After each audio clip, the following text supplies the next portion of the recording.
Hello everyone, this is Maurice with Maurice Money Matters. Today I want to talk to you about a topic that is kind of common within the financial realm about paying off your house early. Should I pay it off early or should I wait? And there's reasons that people give for both sides. And up front with you, I'm for paying off your house as soon as possible. So I tell you, I bought my first house, me and my wife, and we was in our early 20s. And this is the early 80s, probably 83, maybe 84, something like that. And we bought a house, and it was a HUD house, a house that had been repossessed, and it needed a little work done on it, but it was a good starter home.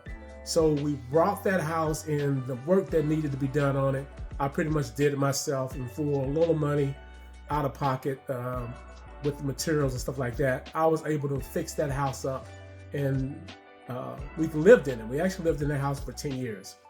But that house that we bought was a HUD house, and we got it for, I think, around $22,000, $22,500, something like that. But when we went to get financed, now mind you, I'm just starting out. We didn't have a lot of money. We were just getting together and that type of thing. And so we went to get it financed, and we financed it. Back then, I didn't know about paying off house earlys, and I was pretty much like everybody else. It was credit cards and things like that, and we was living from paycheck to paycheck, that type of thing. So we bought this house for like $25,000, so we financed it for 30 years.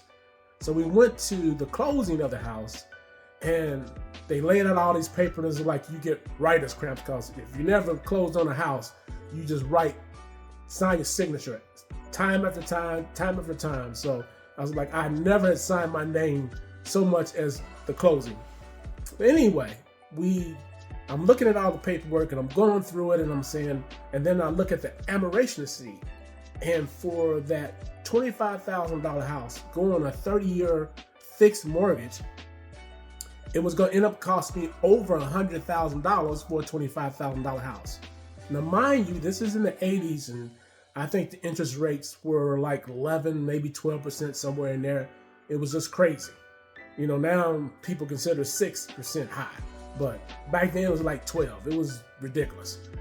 And I looked at that and I said, we are going to pay, and I talked to my wife, I said, we're going to pay over $100,000 for a house that only really costs $25,000 if you go the term of the mortgage, the 30 year.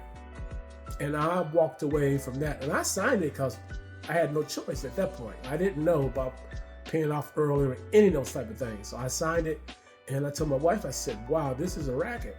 I said, look at how much you're paying, triple of what the house costs.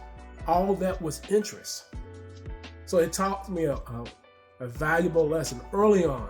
And I said, okay, from now on, the next house we buy, and from this point on, I got to get rid of interest. I never heard of any financial people. I just knew that wasn't the step I wanted to go in the direction I want to go.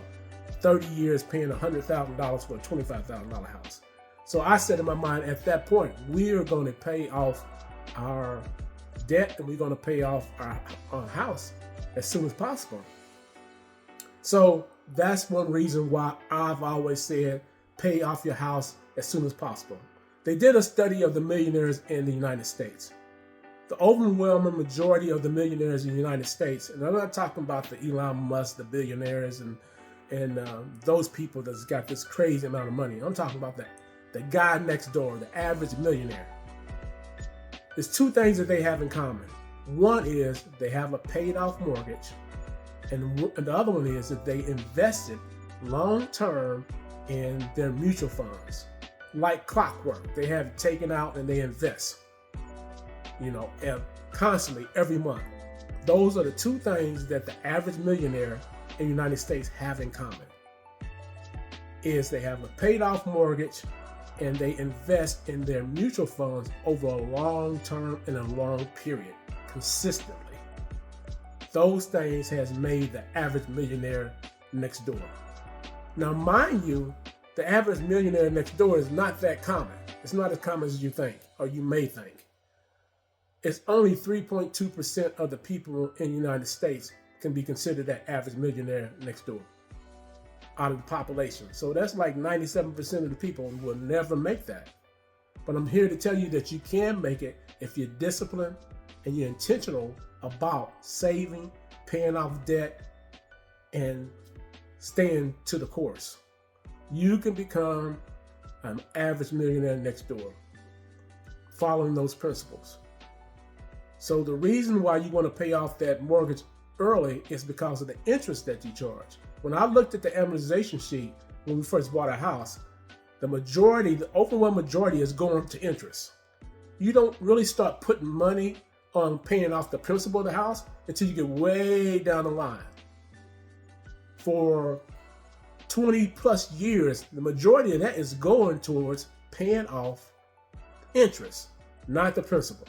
That's why it behooves everybody to apply any extra money you got to that principal to bring that principal balance down and to pay the house off early. You want to take back your money from the car payments, the house payments, and all these other things that are eating your money up. The more money you can have to invest, the quicker you'll become an everyday millionaire.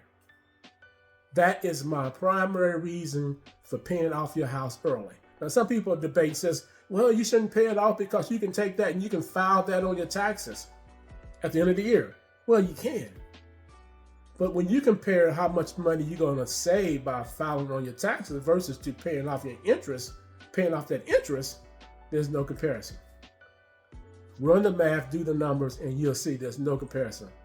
So that's why it's always good that you get a 15-year fixed mortgage when you're buying a home. You want to put 20% down, and then you want to pay that house off as soon as possible. Any bonuses you get, any tax refunds, anything you get, apply it to that principal. Now, this is not what they want you to do, but this is what's best for you. Some mortgages won't even let you apply it to the principal. So you gotta, when you get a mortgage for a home, you want to make sure that they do let you enable you, or they'll let you apply that money to the principal, so it benefits you and not them. Till next time, this is Maurice with Maurice Money Matter. Remember, it's not the money, it's the mentality. Each one teach one. Spread love. It's God's way.